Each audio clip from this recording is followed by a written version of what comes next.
Bueno, buenos días a todos nuevamente. Buenos días a las personas que nos ven por internet también, que ven el mensaje después o que lo ven días después. Ojalá que se puedan llevar un buen mensaje hoy, porque hoy vamos a hablar de Ageo. Yo no sé si ustedes alguna vez han leído el libro de Ageo, pero el libro de Ageo es de los libros más pequeños de la Biblia. Son solo dos capítulos. Si quieren lo van buscando, y yo sé que tal vez algunos van a tener que buscar en el glosario, pero se las pongo más fácil. Es el antepenúltimo libro del Antiguo Testamento.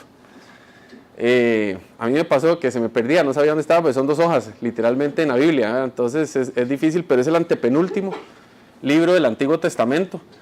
Y bueno, ¿quién es Ageo? Para darles un poco de contexto. Bueno, Ageo es parte de los 12 profetas menores del Antiguo Testamento, ¿verdad? Yo no sé si saben, pero la Biblia, el Antiguo Testamento tiene profetas mayores y profetas menores, ¿verdad? Los profetas mayores fue porque Dios los usó muchísimo y porque dieron mucha profecía y los libros de ellos por lo general son más largos, más extensos, y los profetas menores son los profetas que la Biblia solo documenta Dios los usa para ciertos momentos específicos y para un tema en específico, ¿verdad? Eso es más o menos como los cataloga uno, menores o mayores. No es que sean más importantes unos que otros, simplemente es la cantidad de palabra, digamos, o de impacto que tuvieron con el pueblo de Israel. Entonces, para darles un poco de contexto histórico de Ageo, el pueblo de Israel, ¿se acuerdan que Dios le da la tierra prometida, ¿verdad? Después de que conquistan con Josué, tienen la tierra prometida, es el reino de David, el reino de Salomón, y llega un momento en el que el pueblo de Israel se quiebra en dos, ¿verdad? El reino del norte y el reino del sur. 10 tribus se unen y 2 se van, y la primera que cae es la del norte, ¿verdad? Conquistada en aquel momento por los persas y los asirios que estaban en su auge. Y después viene Babilonia y conquista al pueblo de Israel. Y se acuerdan que se los llevan cautivos, que ahí es donde llega Daniel, toda la historia de Daniel y todo ese tema. Entonces, el pueblo de Israel pasa 70 años cautivo. O sea, 70 años los toman de su tierra y se los llevan para Babilonia. Y si ustedes se acuerdan, Salomón había construido el templo de Dios, ¿verdad? Que era un templo magnífico, era un templo que llamaba mucho la atención, pero cuando llega Nabucodonosor lo destruye, y lo destruye totalmente, no queda nada del templo. Eso era una forma de mostrar el poder, ¿verdad? Porque a la hora que lo destruía donde estaba la presencia de Dios, entonces era una forma de decir, yo destruí al pueblo de Israel, lo destruí hasta lo más preciado que tenía. En ese momento el arca desaparece, todo desaparece, ¿verdad? En ese momento el pueblo se queda asignada y se queda inclusive sin tierra y se los llevan. 70 años después vuelve el pueblo de Israel a la tierra prometida, ¿verdad? Porque los dejan ir. Y vuelven, y ahí llegan dos personajes muy importantes, que llegan, Nehemías y llega Esdras. Nehemías es el encargado, y vamos a tener una prédica sobre Nehemías a finales de marzo, por Ivania, a construir los muros de la ciudad. Y Esdras es un sacerdote que vuelve a traer, digamos, los rollos de la Biblia al pueblo de Israel, porque se habían perdido, ¿verdad? Ese es el momento en el que ellos están llegando. Entonces el pueblo en ese momento está reconstruyéndose, ¿verdad? Porque hay que entender que mientras el pueblo de Israel se fue por 70 años, imagínense la cantidad de precaristas que empezaron a llegar a la tierra, ¿verdad? Porque el pueblo de Israel tenía el poder, pero fueron 70 años. ¿Y qué pasa cuando usted deja un edificio abandonado durante 70 años? Alguien va a llegar a habitarlo. Entonces a la tierra de Israel se le empezaron a meter extranjeros que cuando Israel volvió en realidad estaban vulnerables ante los extranjeros porque no tenían una ciudad. Y acuérdense que en ese tiempo entre la muralla más alta usted tenía, más protegido estaba. Ese era el concepto, ¿verdad? Porque no habían tanques, no habían aviones, no había nada de eso, sino que toda la pelea era gente corriendo, y entonces entre más alta fuera la tapia, menos ladrones se le iban a meter. Digamos que ese era el concepto. Entonces llegan estos dos personajes y empiezan a reconstruir la ciudad. De hecho, Nehemías, es súper interesante leer ese libro, si no lo han leído los invito, porque la verdad que es un libro que inclusive se usa para liderazgo, porque el liderazgo que hace Nehemías a la hora de construir y cómo él administra los recursos, cómo administra a la gente, cómo administra todo desde el punto de vista humano, digamos, él fue dado una sabiduría especial y él dependía mucho de Dios y Dios lo respaldó. pero digamos que la forma en que él lidera esa reconstrucción de los muros hay libros, inclusive un libro que se llama Pásame otro ladrillo, hay un montón de libros que hablan sobre el liderazgo de Nehemías. Pero entonces llegamos donde Ageo, que Ageo es un profeta que Dios le da una palabra, y ya lo vamos a leer, y Dios viene y le dice específicamente que es tiempo de reconstruir el templo de Dios. Porque ya el pueblo de Israel había tratado, y si nos vamos a Esdras, yo se lo voy a leer, no lo tienen que buscar, en Esdras 4, del 1 al 4, Esdras, acuérdense que les dije que es el sacerdote que llega y que vuelve a traer los rollos y que vuelve a hacer todo el tema de la sinagoga y todo eso, dice, oyendo los enemigos, Esdras 4, 1, 4, oyendo los enemigos de Judá y de Benjamín que los venidos de la cautividad edificaban el templo de Jehová Dios de Israel, vinieron a Zorobabel y los jefes de casas paternas y les dijeron, edificaremos con vosotros, porque como vosotros buscamos a vuestro Dios y a él ofrecemos sacrificios desde los días de Sar-Ardón, rey de Asiria, que nos hizo venir aquí. Zorobabel, Jesuá y los demás jefes de las casas paternas de Israel dijeron, no nos conviene edificar con vosotros casa a nuestro Dios, sino que nosotros solos la edificaremos a Jehová Dios de Israel, como nos mandó el rey Ciro, rey de Persia. Pero el pueblo de la tierra intimidó al pueblo de Judá y los atemorizó para que no edificara. Entonces vean que el pueblo tenía claro que tenía que reconstruir el templo. ¿Y por qué tenía que reconstruir el templo? Porque acuérdense que cuando Salomón construye el templo, la presencia de Dios cae sobre el templo y se llena el templo de la presencia de Dios. Ellos en ese momento, acuérdense que no tenían el Espíritu Santo, como lo tenemos nosotros, ¿verdad? Entonces la relación con Dios era por el medio del sacerdote. Entonces ellos necesitaban el templo para que la presencia de Dios llegara ahí. Y el templo representa la presencia de Dios. Pero vean qué interesante, que aun cuando el pueblo sabía que tenía que construirlo, los vecinos vienen y se le acercan y le dicen, Israel, nosotros le ayudamos. Y el líder de Israel dice, no nos conviene construir con ustedes. ¿Por qué? Porque obviamente ellos eran paganos y lo que podían construir no necesariamente iba a ir alineado a lo que Dios quería que construyeran. Pero entonces, cuando ellos le dicen, no, gracias, no necesitamos la ayuda, vean qué interesante que entonces los intimidan y ellos echan para atrás y no construyen el templo. Entonces la presencia de Dios no estaba, o sea, por intimidación, ellos no dejaron que la presencia de Dios estuviera con ellos en Israel. Entonces llega Ageo, y Dios viene y regaña al pueblo. Y Dios le explica por qué es necesario construir el templo. Entonces vamos a leer Ageo 1. Vamos a leer todo el capítulo. Dice, en el año segundo del rey Darío, en el mes sexto, en el primer día del mes, vino palabra de Jehová por medio del profeta Ageo a Zorobabel. Vean que Zorobabel es el mismo que iba a construir en Esdras, pero que echó para atrás porque los intimidaron. Hijo de Salatiel, gobernador de Judá, y a Josué, hijo de Josadac, sumo sacerdote, diciendo, así ha hablado Jehová de los ejércitos, diciendo, este pueblo dice, no ha llegado aún el tiempo de que la casa de Jehová sea reedificada. Entonces vino palabra de Jehová por medio del profeta Ageo, diciendo, es para vosotros tiempo, para vosotros, de habitar en vuestras casas artesonadas, y esta casa está desierta. Pues así ha dicho Jehová de los ejércitos, meditad bien sobre vuestros caminos, sembráis mucho y recogéis poco, coméis y no os saciáis, bebéis y no quedáis satisfecho, os vestís y no os calentáis, y el que trabaja a jornal recibe su jornal en saco roto. Así ha dicho Jehová de los ejércitos, meditad sobre vuestros caminos, subid al monte y traed madera, y reedificad la casa, y pondré en ella mi voluntad y seré glorificado, ha dicho Jehová. Buscáis mucho y halláis poco, encerráis en casa y yo os disiparé en un soplo. ¿Por qué? Dice Jehová de los ejércitos, por cuanto mi casa está desierta y cada uno de vosotros corre a su propia casa, por eso se detuvo de los cielos sobre vosotros la lluvia y la tierra detuvo sus frutos. Y llamé la sequía sobre esta tierra y sobre los montes, sobre el trigo, sobre el vino, sobre el aceite, sobre todo lo que la tierra produce, sobre los hombres y sobre las bestias y sobre todo trabajo de manos.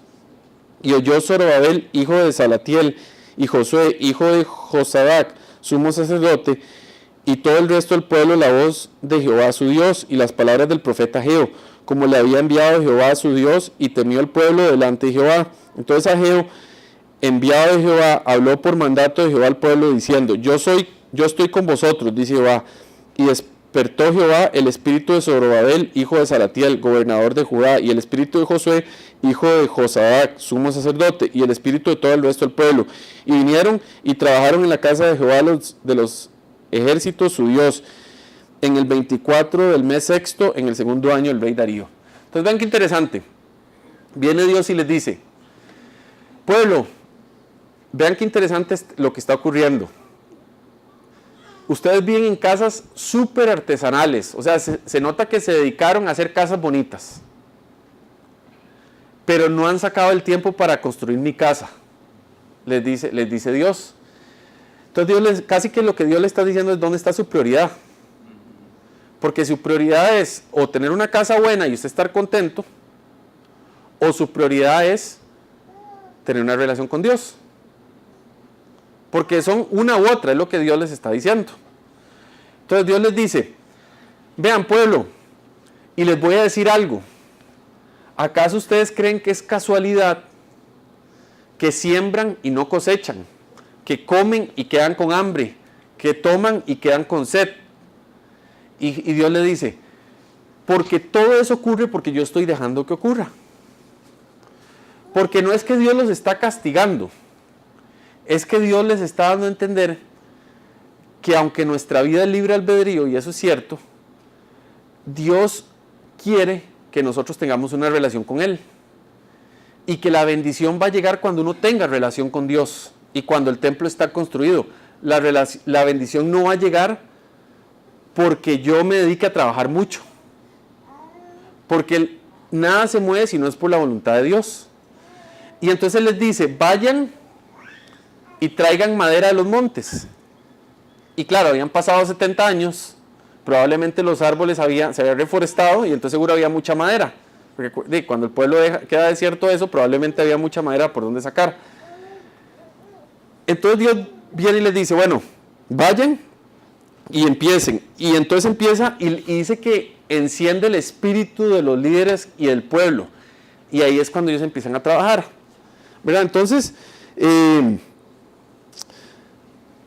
uno diría: bueno, pero ¿qué tiene que ver esto conmigo? ¿Verdad? Nosotros, este pueblo, este templo probablemente lo construyeron hace 2500 años, no sé, hace mucho tiempo y probablemente no tiene nada que ver con nosotros.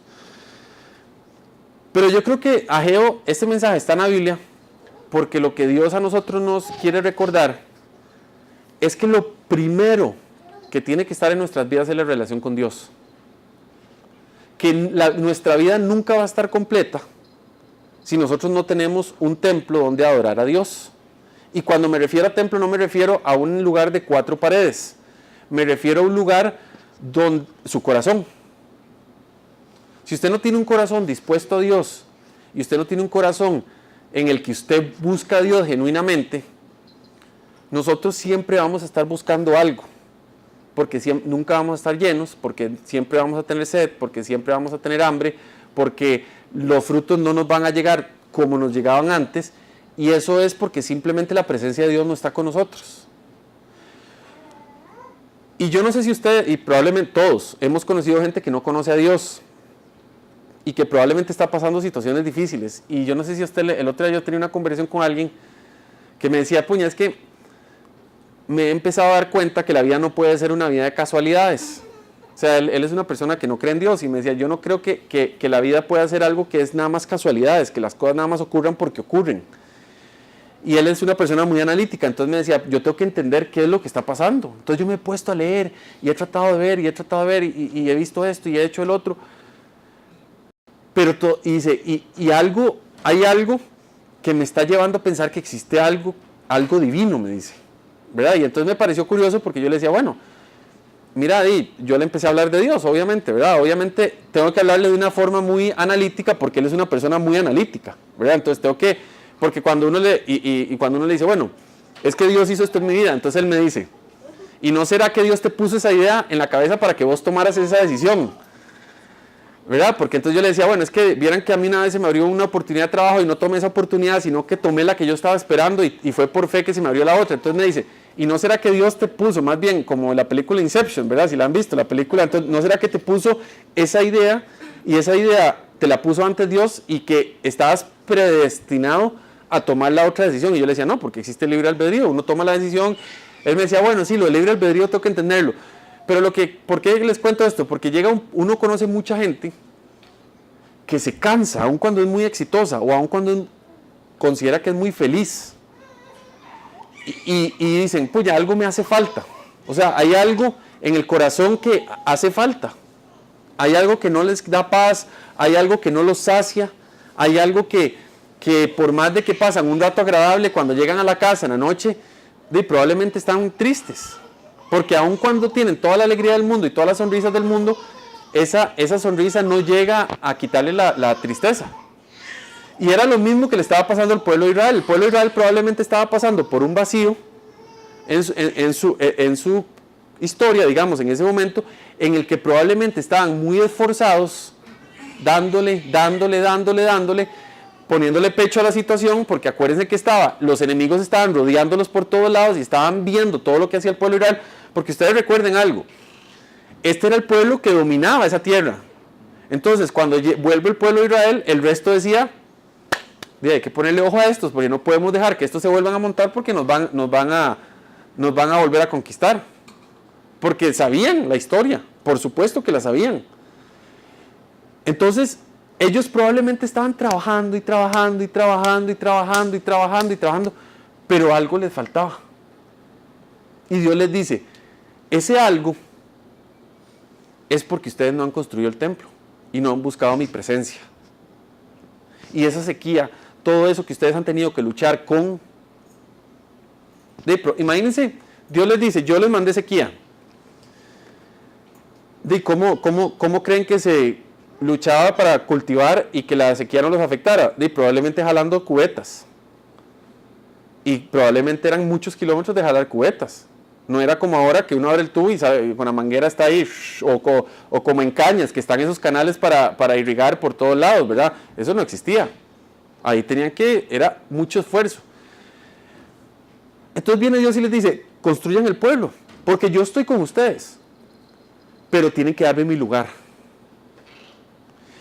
Y yo creo que el mensaje de hoy es ese. ¿Verdad? Cuando yo empecé con Ageo, yo les voy a ser sincero, yo no sabía qué era lo que Dios quería. Porque la verdad que Ageo yo lo había leído, pero nunca, como que uno lo lee como un hecho histórico y tal vez no lo lee como en el contexto de lo que Dios quiere decir. Pero el mensaje de hoy es,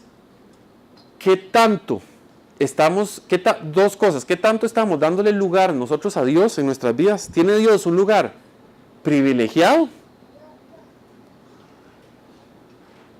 Y el segundo es, ¿qué tanto estamos nosotros tratando de lograr las cosas por nuestras propias fuerzas y no descansando en el Señor? Porque a veces uno no tiene a Dios en su lugar privilegiado, ¿verdad? Y a veces uno cree que Dios es como por default, ¿verdad? Como que Dios está ahí por default. Es que yo prendo la compu y siempre me sale Excel. Está ahí como configurado.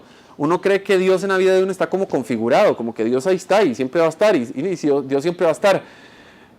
Pero aun cuando Dios estaba con el pueblo de Israel, Dios les exige que le den un lugar, que le den un lugar y que le dediquen tiempo. Les voy a leer Esdras 3:12. Porque Israel también luchaba contra algo más. En Esdras 3:12 dice, y muchos de los sacerdotes, de los levitas y de los jefes de las casas paternas, ancianos que habían visto la casa primera, viendo echar los cimientos de esta casa, lloraban en altavoz, mientras muchos otros daban grandes gritos de alegría. A veces nosotros luchamos también contra nuestro pasado, porque Israel, aun cuando habían pasado 70 años, probablemente había mucha gente que había visto el templo anterior, antes de que fuera destruido. Y ahora estaban viendo el templo que estaban haciendo de madera. Y dice que muchos lloraron, porque ellos veían el templo y decían, esto no es lo mismo que teníamos antes, no es lo mismo. Y vean que muchos otros se alegraban, porque todo en la vida es percepción. ¿Por qué unos se alegraban y otros se entristezaban? Bueno, los que se alegraban no habían visto el templo anterior, entonces para ellos el templo era la presencia de Dios. Ellos estaban alegres porque iban a tener la presencia de Dios. Los otros estaban tristes porque el edificio no era tan bonito y creían que la presencia de Dios no iba a ser tan fuerte en este nuevo templo solo porque no iba a tener piedras preciosas. ¿Y por qué? ¿Y qué tiene que ver esto? La presencia de Dios no importa si uno está gordo, si uno está flaco, si uno está triste, si uno está feliz, si uno está en su mejor momento de su vida, si uno está en el peor momento de su vida. La presencia de Dios hay que anhelarla todos los días. Porque la presencia de Dios es tan maravillosa cuando uno está súper feliz y es tan maravillosa cuando uno está triste. Porque la presencia de Dios es la presencia de Dios, indiferentemente del edificio.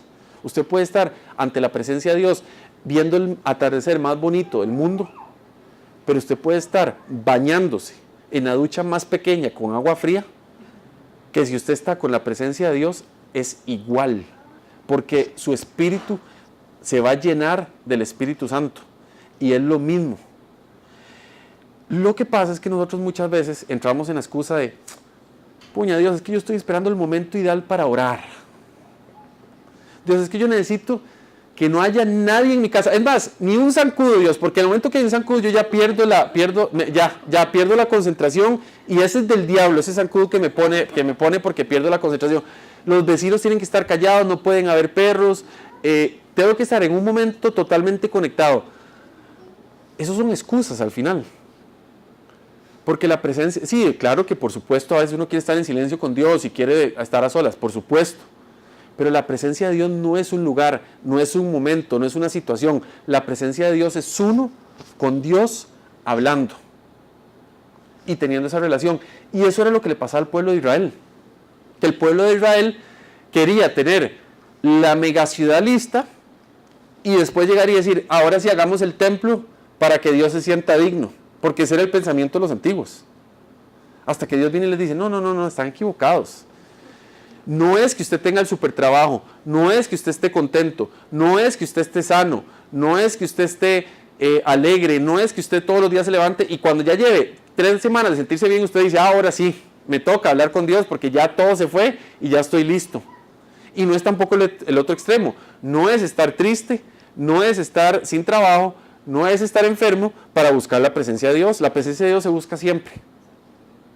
Y eso es lo que Ageo le vino a decir al pueblo. Dios le vino a decir, es tiempo de que el pueblo me busque y que se deje de excusas y se deje de buscar donde no va a encontrar, porque soy yo el que les va a rellenar ese hambre que les falta, soy yo el que les va a llenar, les va a quitar esa sed, soy yo el que les va a dar descanso, soy yo el que les va a dar lo que necesitan, no es nadie más, no es el esfuerzo, no es que usted le dé y le dé y le dé y le dé y le dé, no, porque uno se cansa.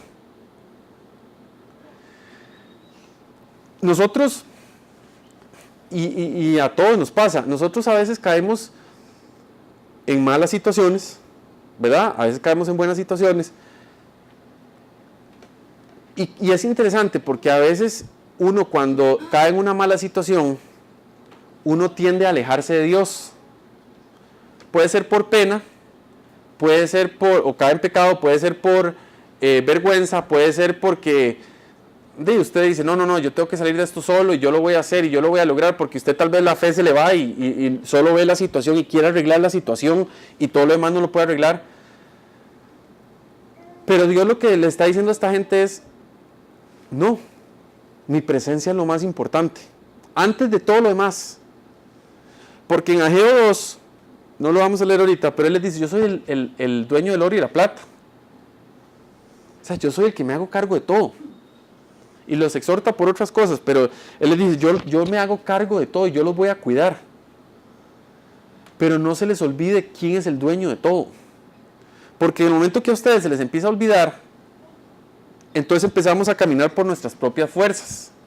Y cuando uno camina por sus propias fuerzas, empieza a hacer la casa de uno más bonita, empieza a trabajar mucho uno en la casa de uno que cree que es más bonito, pero se le olvida el proveedor y lo más importante, que es Dios. ¿Verdad? Yo no digo que la vida sea fácil, Por supuesto que no es fácil. Todos nos hemos llevado golpes muy duros. Todos hemos sido marcados por circunstancias en la vida que probablemente cuando uno vuelve a ver atrás le da tristeza. Probablemente, muchas. Pero lo que Dios quiere venir a decirles hoy es que Dios ha sido fiel, ayer, hoy y siempre. Así como le dijo a Moisés aquel día que me tocó, yo soy el que soy. Bueno, y Gustavo lo mencionó creo que la semana pasada también, yo soy el que soy. Yo fui, soy y seré el mismo. Y Dios será siempre misericordioso con nosotros. Pero estamos en una sociedad, bueno, y si vieron el video, a mí me tocó hablar de eso ayer, ¿verdad? Pero estamos en una sociedad en que todo se mueve muy rápido y uno cree que todo lo puede lograr uno, ¿verdad? Ahora, ustedes ven que nadie le ayuda a uno. Ahora, a usted le dicen, pague impuestos. Hijo de puña, y uno metiéndose en una página de Hacienda, porque ahora todo está accesible. Ya no hay que ir, antes uno llegaba a la fila y decía, aquí es donde uno paga impuestos, sí, haga esta fila, y uno llegaba, ¿verdad? Y uno lo iba haciendo. Ahora ya no, ahora todo es, tome, ahí está, métase a Google, empiece a ver cómo lo hace, porque ahora todo es ser autosuficiente. ¿Cómo lo hace uno todo autosuficiente, verdad? Ahora, usted quiere instalar un tele, y usted se mete a YouTube y le garantizo que alguien explica cómo instalar el tele que usted compró, porque la idea es que uno sea autosuficiente, que ya no necesita a nadie más. La sociedad se está volviendo muy individualista. Ya no hay que trabajar ya ahora es, usted trabaje por su cuenta y le vamos a dar todas las herramientas para que usted trabaje. Y estamos moviéndonos hacia algo así.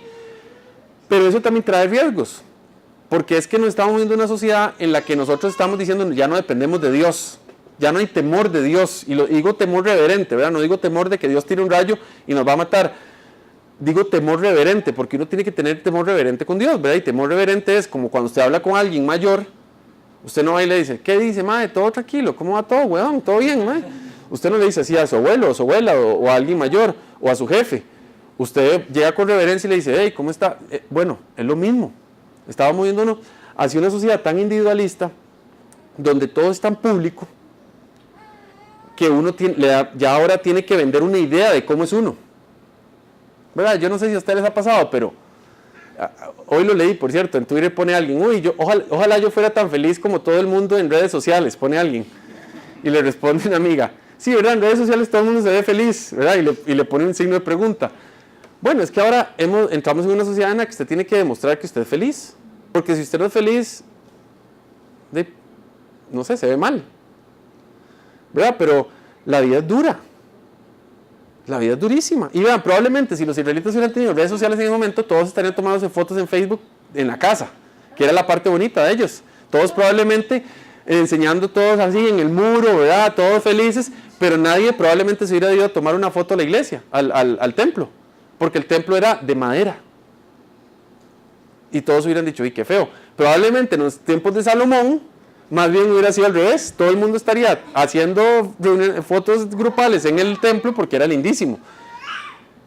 Pero indiferentemente, lo que yo quiero decirles es, teja, crezca, cuide, desarrolle su relación con Dios todos los días. Porque ese fue el llamado que Dios le dijo al pueblo de Israel. Hagan el templo, porque cuando hagan el templo mi presencia va a llegar en medio de ustedes, y la bendición va a estar, y yo voy a estar con ustedes, y ya esa hambre que sentían que no sabían cómo llenar, yo la voy a llenar, porque Dios es el que llena esos espacios en nuestros corazones, en nuestras mentes, en nuestros cuerpos, en nuestras almas, en nuestros espíritus, en todo. Porque ¿qué pasa con una mente ociosa que no tiene a Dios? Y solo tonteras piensa. Desafortunadamente, solo tonteras piensa. El otro día estaba viendo las noticias, es lastimoso lo que está pasando. Arrestaron a un muchacho de 22 años que hacía pornografía infantil. Y desde abril lo estaban siguiendo, que tenía un grupo de WhatsApp a nivel mundial. Hay un grupo de WhatsApp donde solo mandaban, yo decía, ¿qué cabeza? O sea, ¿qué puede pensar un muchacho de 22 años que está mandando pornografía? O sea, eso es una cabeza que no tiene a Dios. O sea, que tiene un vacío tan grande que el enemigo le llenó, que simplemente el templo del Espíritu no está ahí. No está ahí. Y también tengan cuidado de la gente que los trata de desmotivar. Porque el pueblo de Israel, vean que dijo, vamos a construir ya el templo. Y entonces el pueblo llegó y les dijo, los vecinos le dijeron, yo le ayudo. Y ellos le dijeron, no. Entonces lo empezaron a amedrentar. Y el pueblo de Israel le dio miedo. Tengan cuidado cuando la gente le diga, no seas bañazo, deja orar en público. ¿No te da vergüenza? Eso debería darte vergüenza. O que te diga, no, deje de estar hablando de Dios. Porque yo no sé si ustedes se han dado cuenta, pero muy pronto la gente va a dejar de decir que no digamos feliz Navidad. Y ya empezó esa tendencia. Este diciembre yo me di cuenta. Ahora la gente le dice a uno, diga felices fiestas, porque usted no sabe si la gente cree en Navidad. Y estábamos yéndonos hacia algo. O sea, vean que ahora los mensajes son felices fiestas. Ya cuando usted ve tele, en televisión, vea los anuncios y vea lo que sale. Felices fiestas. Ahora es que es una fiesta, porque es fin de año, porque hay feriados, pero ya no es feliz Navidad, porque Navidad lleva una connotación cristiana. Entonces, como ya la gente no cree en Dios, entonces ahora ya no diga, porque ya la gente se siente ofendida con eso. No se deje amedrentar, porque ¿acaso los chinos cuando celebran el año nuevo chino, entonces ahora no, digamos, no, hay que respetar? Entonces no, ellos lo celebran. ¿Y por qué lo celebran? Porque ellos creen en eso, esté bien o mal lo creen. Nosotros tenemos que ser fuertes y perseverantes en la fe, y no dejemos que el enemigo ni nadie nos amedrente, porque ahora se ha vuelto eso. Ahora ya decir, hey, ¿cómo estás? Sí, todo bien, gracias a Dios. Ahora va a llegar un punto donde la gente probablemente va a decir, deja de decir Dios. ¿Para qué decir Dios? ¿Estás bien porque estás bien vos? Porque haces ejercicio, porque comes bien, porque por suerte. Y no dejemos que nos amedrente Dios, que siempre la presencia de Dios esté con nosotros. Porque va a haber mucha gente que nos va a decir bañazos. De sí. Pero ¿qué es mejor? Estar saciados en el Espíritu, a vivir una vida en la que solo seguimos una hilera de gente y siempre tenemos un vacío. Porque el vacío estaba en el pueblo de Israel. Eso es lo que Ageo los llamó a ellos. Y no dejemos que nadie nos bote eso. Y no dejemos que también las tradiciones antiguas nos boten. No dejemos decir, uy, es que era mejor antes. ¿Quién dice que era mejor antes? Sí, que la sociedad probablemente se ha corrompido más. No sé, o sea, probablemente sí. Lo que pasa es que ahora nos damos cuenta de más cosas. Eso es diferente. Porque antes, alguien que mandaba pornografía infantil, probablemente eran fotos Kodak que tenía que mandar con el correo de Costa Rica. Ahora lo que pasa es que nos damos cuenta, todos nos damos cuenta, para bien o para mal, nos damos cuenta de todo. Pero no dejemos que ese cuento de que era mejor antes. No era mejor antes. Dios es el mismo. ¿Usted cree que Dios no hacía milagros antes y no los hace hoy? Por supuesto que los hace. Lo que pasa es que nosotros mismos nos hemos puesto limitaciones en decir, es que el templo no es tan bonito, entonces ya la presencia de Dios no está tan fuerte en este lugar. Mentiras. Usted puede tener el edificio más bonito del mundo, que si el Espíritu Santo no está ahí, absolutamente nada va a pasar. Nada va a pasar. Usted puede estar en el lugar más humilde del mundo, en una plaza abierta, y el Espíritu de Dios se puede mover ahí con poder como se movía en el Antiguo Testamento, en el Nuevo Testamento, en cualquier testamento que usted quiera decirle. Pero esa es la verdad. El pueblo de Israel cayó en ese juego de decir, uy, es que ya no soy mejor que antes, uy, es que me da miedo, uy, es que mi casa debería primero. No, y lo que Dios hoy quiere decirles, y cierro con esto, es, Dios tiene que estar primero en todo. Y si usted está pasando por una situación en la que Dios no es primero en su vida, lo invito a que haga una reflexión y le diga, Dios, tal vez mañana no voy a tener el templo construido, porque tengo que ir a botar la madera y tengo que empezar a traerla, pero empecemos a trabajar. Dios, empecemos a trabajar todos los días. Todos los días te pido que me ayudes a que vos seas el centro, a que vos seas esa piedra angular, que todo lo demás se mueva alrededor y no Dios moviéndose alrededor de todas mis cosas. Porque a veces nosotros creemos que nosotros somos el sol y que Dios es los planetas, ¿verdad? Y que todo da vuelta. Cuando nosotros deberíamos entender que Dios es el sol y que es el que nos da el calor y es el que nos da la vida, y nosotros más bien nos deberíamos mover de acuerdo a lo que Dios quiera en nuestras vidas. Entonces vamos a orar, y yo sí les pido que oren pidiéndole que Dios les dé, que Dios les enseñe en qué partes de su vida tal vez el templo no está, y en qué cosas, o tal vez usted ya conforme yo estaba hablando y lo repetí muchas veces, tal vez usted dijo, puña, sí, la verdad que yo he sido de esas personas que siempre estoy quejándome de que por qué la vida mía no es como antes. Y tal vez lo que Dios hoy quiere decirle, ¿sabe qué? Es que yo tengo una vida mejor, pero no puedo dársela hasta que usted no se desligue del pasado. Porque si usted vive pegado al pasado, nunca va a ver hacia el futuro. Nunca. O tal vez usted es de las personas que dijo, puña, sí Dios, es que tal vez yo estaba esperando el momento ideal para empezar a tener una relación más fuerte con vos. Bueno, sabe que el momento ideal es hoy. Hoy es el día que Dios quiere que usted empiece a levantar ese templo y que usted hoy diga, Señor, sí, tal vez voy a hacerlo de madera, tal vez sí, van a venir momentos en los que yo voy a sentir que va a temblar y esa madera va a resonar porque no va a ser tan fuerte, pero yo la voy a ir haciendo cemento, ese templo, y cada día voy a hacerlo más fuerte, esa relación contigo, todos los días, en las buenas y en las malas. Aun cuando mi jefe me esté madreando y que es un jefe que yo a veces me cuesta mandarle bendición y tal vez me he alejado porque eso me desmotiva todos los días. Bueno, no. Ahora yo voy a llegar con ese templo y cuando mi jefe me esté hablando duro, yo solo voy a orar en mi mente y le voy a decir al Espíritu Santo que me dé paz. Y voy a salir y no voy a dejar que esas circunstancias me vuelvan a afectar. En cualquiera que sea, ese es un ejemplo, pero en cualquiera que sea, que le esté robando la paz, que le esté robando a usted, que le esté quitando la mirada puesta de la construcción de ese templo, hoy es día que usted quite todo eso y diga, Señor, no importa las murallas, no importa las casas, mientras el templo esté, nada me va a tocar. Porque Dios no va a desampararme nunca. Nunca los va a desamparar. Nunca nos va a desamparar porque Dios es fiel. Dios es fiel en su naturaleza. Es que nosotros podemos mentir. Nosotros hoy podemos decir que soy súper honesto, pero que la gente dice, yo soy súper honesto. Pero dice, mis hijos están muriendo de hambre, yo mataría a alguien para quitarle la comida. Es que Dios no es así. Porque Dios no cambia. Dios es fiel, amoroso, transparente, misericordioso por naturaleza. Es Dios. Y nosotros no lo podemos entender porque somos humanos. Hoy pídale a Dios así. Entonces les voy a pedir que se pongan de pie, por favor. Y cierren sus ojos. Oh Padre Celestial,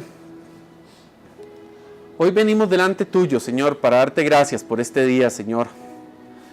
Yo te doy gracias, Señor, porque tú eres un Dios bueno, Señor, porque tú eres un Dios misericordioso y eres un Dios, Señor, que nunca se olvida de sus hijos, Padre. Porque no importa las circunstancias, Señor, no importa los pecadores que podamos ser, Señor. Si nosotros nos arrepentimos ante ti, Señor, con un corazón dispuesto, tú siempre nos recibes con brazos abiertos, Padre. Padre, yo te quiero pedir hoy, Señor, perdón. Porque si, Señor, nosotros no hemos construido una casa digna para ti en nuestras vidas y no te hemos dado el espacio que tú mereces, Señor, por cualquiera que hayan sido las circunstancias, Señor, hoy te pedimos perdón, Padre. Y hoy te venimos diciendo, Señor, que tú eres el Rey de toda nuestra vida, que no hay aspecto de nuestra vida, Señor, no hay nada en nuestras vidas que no queramos que dependa de ti, Señor. Hoy queremos, Señor, decirte, Señor, que aun cuando hemos sido temerosos, Padre, porque hemos visto al mundo venir en contra nuestro, o hemos visto, Señor, que tal vez creemos que el pasado era mejor, Señor, o hemos visto hacia el pasado y hemos dicho, Señor, pero ¿por qué ya no soy tan feliz como antes? Hoy te queremos decir, Señor, que nosotros creemos que tú eres un Dios bueno y que los mejores días están por venir, Señor, para nosotros. Que, Señor, vienen mejores días aquí en esta tierra y vienen mejores días allá en el cielo, Señor. Porque llegará el día que estaremos ante tu presencia, Señor, y veremos lo maravilloso que tú eres, Padre. Padre, yo te doy gracias, Señor, por todo lo que tú has hecho, Señor.